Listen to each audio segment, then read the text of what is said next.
I'm pretty sure I mentioned this before, but it's always a good idea to have backup plans, whether it's a relationship, job, vehicles, all that. You know, um, I always work two jobs just in case if one job doesn't work out. I'll still have one income to rely on until I can find another job to supplement that income. I'll always have more than two vehicles just in case if one car breaks down. I always have a second one to pretty much, up and go. You know, relationships is kind of tricky. Like I don't really seek other women while I'm in a relationship, but um,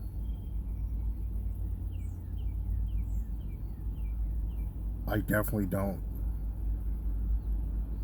put all my eggs in one basket in a relationship because even though someone else feels that they don't want to be an option,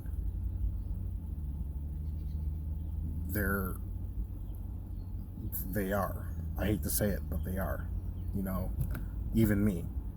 There's some things in a relationship that I absolutely will not do, but there's always another guy that will be more than willing to be doing plenty things, a plethora of things that I won't do that he will do in a relationship.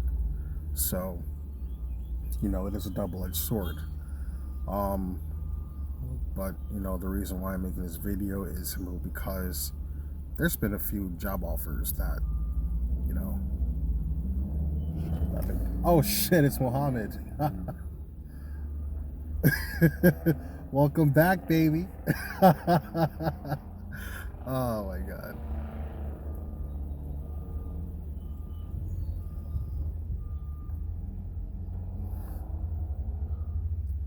So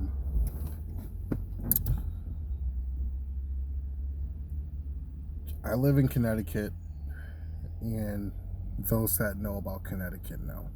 You know, there's really nothing too exciting that goes on here. There's tax for this, tax for that. You know, and honestly, most of my employment,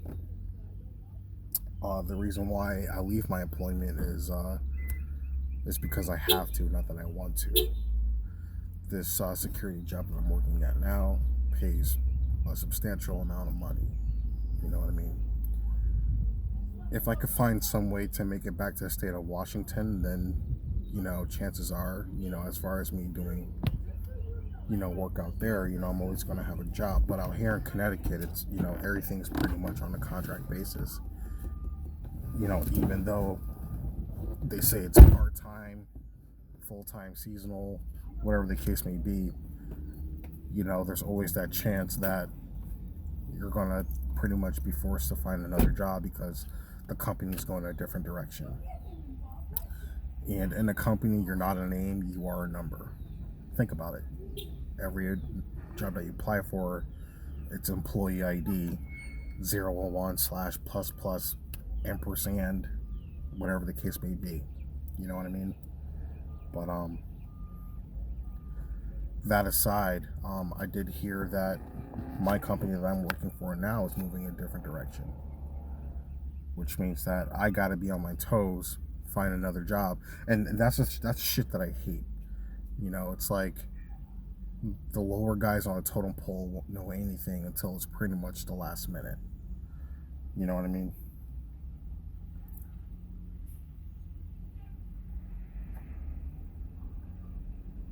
All the managers, all the big wigs that are upstairs, they know everything, but information is kept from us until the last minute. But someone squealed, someone knows someone, and that someone eventually told the rest of us, and now we know what's going on. So that means that I have to look for another job again. um Yale University, they emailed me saying they want to do an interview with me. Um, getting a position at Yale University, that's, that's pretty much a career in itself. But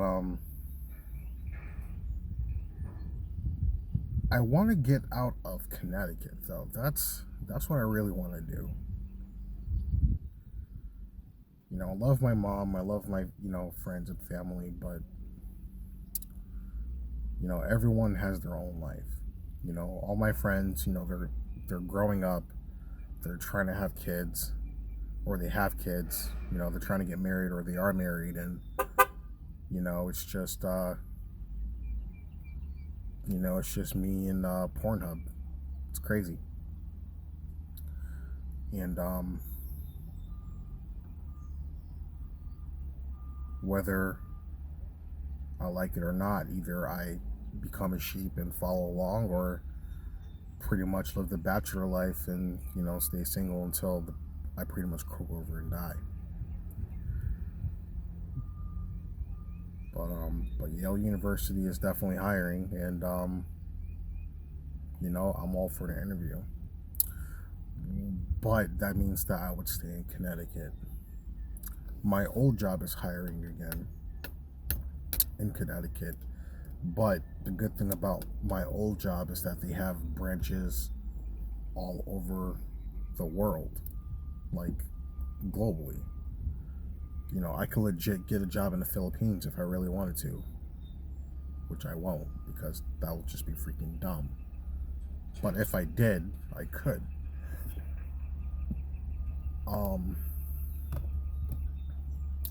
Now there's an opening in Texas. Now those who know about Texas, those who want to move down to Texas, knows that it's probably the most ideal place to be.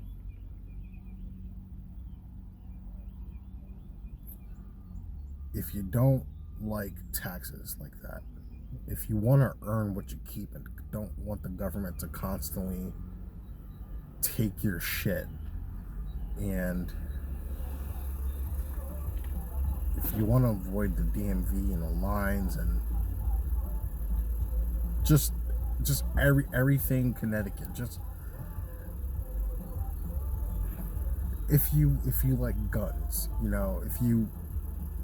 if you're a collector, if you are about that Second Amendment life, if you are concerned about your safety, Second Amendment aside, and everything like that, Texas is for you. It is. There's at least 10 valid reasons why anyone should move to Texas, really. I can't name them off the top of my head right now, but if you give me like 5 minutes, I could probably name them right off the top of my head right now. 1 minute for every reason, 10 reasons. You know what I mean?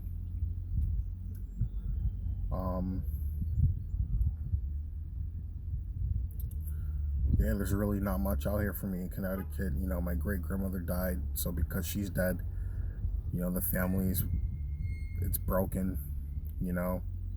I guess it's true when they said that it's the grandmothers that keep the family together. So great grandma's gone. Grandma's in a wheelchair, one leg, going blind. So she can't do much to keep the family together. Aunt Jean just passed away almost a week ago, and I just found that out. So yeah, there's a lot. So it's like, if people truly cared about me, then I guess they'll just come down to Texas with me, or they'll go wherever I'll go.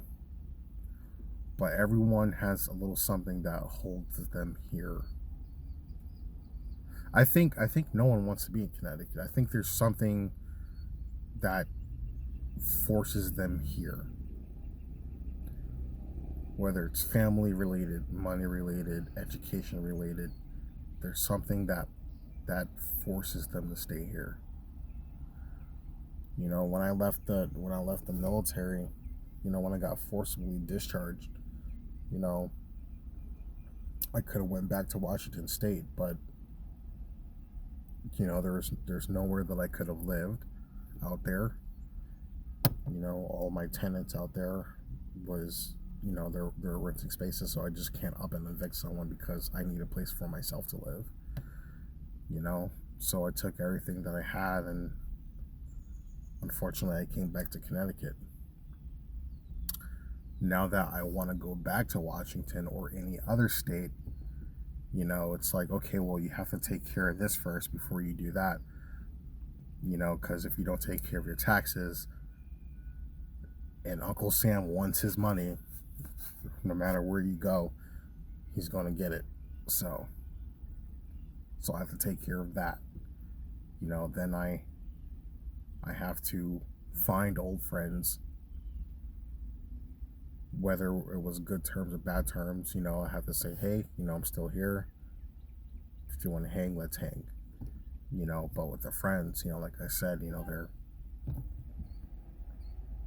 they have their jobs, they're creating families, they're getting married, you know, they're growing up.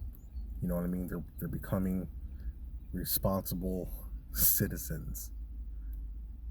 It's crazy how we all grow up so freaking fast. It's wild. It's crazy. You know,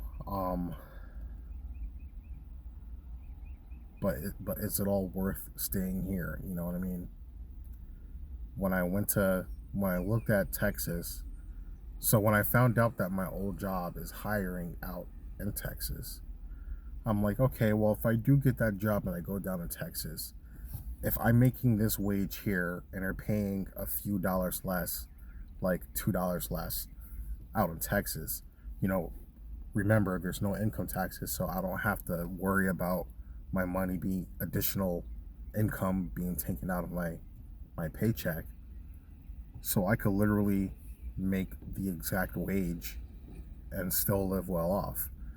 And I'm thinking like, hey, you know, what if I go down to Texas with a 2-bedroom apartment? A 2-bedroom, oh my Christ, it's stupid. It's $650 a month. Maybe sometimes the internet doesn't give you everything that you need, you know, that you want to know. Sometimes there's like a hidden message behind it. But from what I'm gathering, a 2-bedroom apartment is $650. A studio apartment up here, I'm paying $600 a month just to live in the fucking basement. From a basement to a 2-bed, don't mind me none. Don't bother me none. I'll do it. Hell. But yeah. Texas.